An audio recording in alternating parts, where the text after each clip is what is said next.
Assalamualaikum warahmatullahi wabarakatuh. Saya Lisdawati dari Lokal D.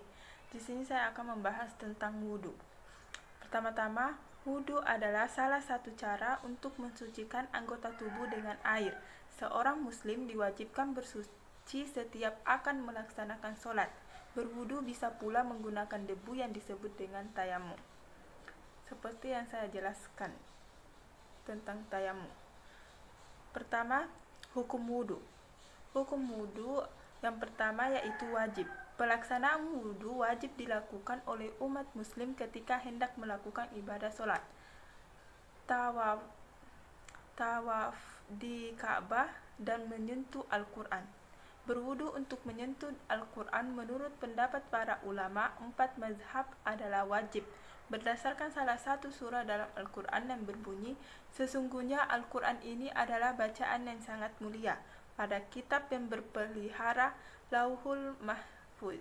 Tidak menyentuhnya kecuali orang-orang yang disucikan." Al-Waqiah ayat 77-79.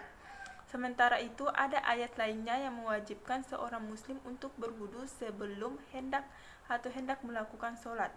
Allah berfirman, "Wahai orang-orang yang beriman, jika kalian berdiri untuk mendirikan sholat, maka sucilah wajah-wajah kalian dan tangan-tangan kalian hingga ke siku-siku, dan basuhlah kepala-kepala kalian dan cucilah kaki-kaki kalian hingga kedua mata kaki." Surah Al-Maidah ayat 6. Hukum wudhu yang kedua yaitu sunnah. Wudhu bersifat sunnah apabila akan mengerjakan hal-hal berikut. Yang pertama, mengulangi wudhu untuk tiap salat. Yang kedua, bagi setiap muslim untuk selalu tampil dengan wudhu. Yang ketiga, ketika hendak tidur dalam keadaan junub. Yang keempat, sebelum mandi wajib. Dan yang kelima, ketika hendak mengulangi hubungan badan. Yang keenam, ketika marah. Dan yang ketujuh, ketika melantunkan azan dan iqamat.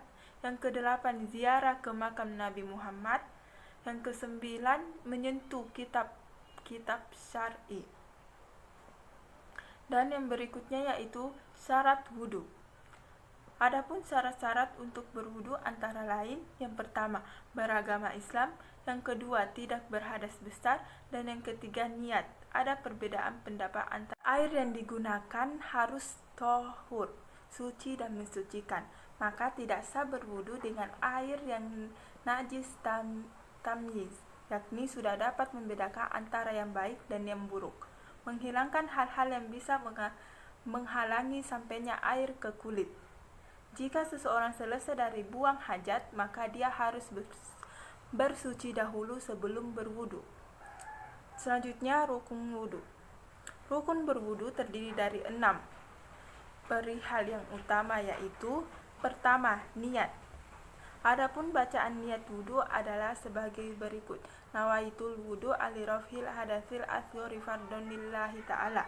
Yang adapun artinya adalah aku niat berwudhu untuk menghilangkan hadas kecil fardu karena Allah Ta'ala. Membasuhi seluruh bagian wajah, meliputi bagian di antara telinga kiri dan telinga kanan, dan antara mulai tumbuhnya rambut di atas dahi hingga ke bawah dagu. Membasuhi kedua tangan sampai ke bagian siku, mengusap sebagian rambut kepala, membasuhi kedua kaki sampai kedua mata kaki. Tertib, yaitu teratur dengan mendahulukan mana yang harus didahulukan dan mengakhiri mana yang harus diakhiri sesuai dengan yang disyariatkan. Selanjutnya, pembatal wudhu. Ada beberapa perkara atau hal yang dapat membatalkan syahnya wudhu. Di antara lain, yang pertama, keluar sesuatu dari lubang kelamin dan anus berupa tinja, kencing, kentut, buang angin, dan semua hadas besar seperti keluarnya air mani, madzi, jima, haid, dan nifas. Yang kedua, tidur lelap dalam keadaan tidak sadar. Yang ketiga, hilangnya akal karena mabuk, pingsan, dan gila. Yang keempat, memakan daging unta.